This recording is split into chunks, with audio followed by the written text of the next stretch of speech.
वेदों का तत्व ज्ञान है उपनिषद और उपनिषदों का सार है गीता। भगवान श्री कृष्ण कुरुक्षेत्र के मैदान में महाभारत युद्ध के दौरान अर्जुन को जो ज्ञान दिया था वह गीता के नाम से प्रसिद्ध हुआ। गीता में जीवन की हर समस्याओं का समाधान है।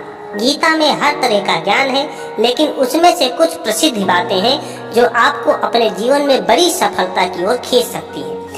पहली बात यानी सर्वप्रथम, न कोई मरता है और न ही कोई मारता है, सभी निमित्त मात्र है। प्राणी जन्म से पहले बिना शरीर के थे और मरने के उपरांत भी बिना शरीर वाले हो जाएंगे, या तो बीच में ही शरीर वाले देखे जाते हैं, फिर इनका शोक क्यों करते हैं। दूसरी बात यह है कि आत्मा को न शस्त्र काट सकता है और न आग उसे जला सकती है और न पानी उसे डुबा सकता है, न हवा उसे सुखा सकती है। तीसरी बात, भगवान श्री कृष्ण कहते हैं कि हे अर्जुन, तू न शोक करने योग्य मनुष्यों के लिए शोक करता है और पंडितों के वचनों को कहता है, परंतु जिसके प्राण चले गए हैं उनके लिए और जिनके प्राण नहीं गए उनके लिए भी पंडित जन शोक नहीं करते। एक न एक दिन सभी मारे जाएंगे। कोई आज मर रहा है तो कोई कल मरेगा। यह मृत्यु लोक है और मृत्यु ही सबसे बड़ा रोग है। मृत्यु को छोड़कर अमृत के बारे में सोचो।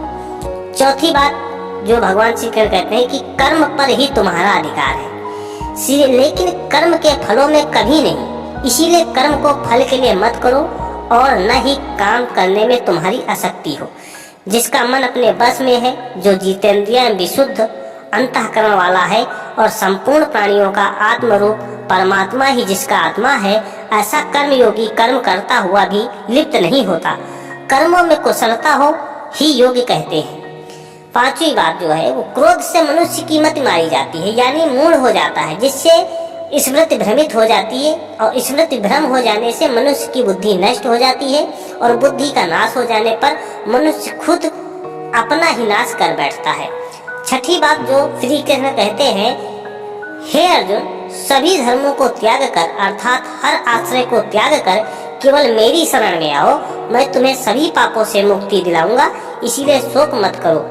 माया द्वारा जिसका ज्ञान हरा जा चुका है, ऐसे असुर स्वभाव को धारण किए हुए मनुष्यों में नीच दूषित कर्म करने वाले मूढ़ लोग मुझको नहीं भजते, परंतु उन अल्प बुद्धि वालों का वह फल नाशवान है तथा वह देवताओं को पूजने वाले देवताओं को प्राप्त होते हैं। और मेरे भक्त चाहे जैसे भी मुझे याद करें, अंत में वह मुझको ही प्राप्त होते हैं। सातवीं बात जो है, काम, क्रोध तथा लोभ, ये तीन प्रकार के नरक के द्वार यानी सर्व अनर्थों के मूल और नरक को प्राप्त में, यहाँ काम और क्रोध लोभ को नरक के द्वार कहा गया है। आत्मा का नाश करने वाले अर्थात उसको अधोगति में ले जाने वाले हैं, अतः इन तीनों को त्याग देना चाहिए।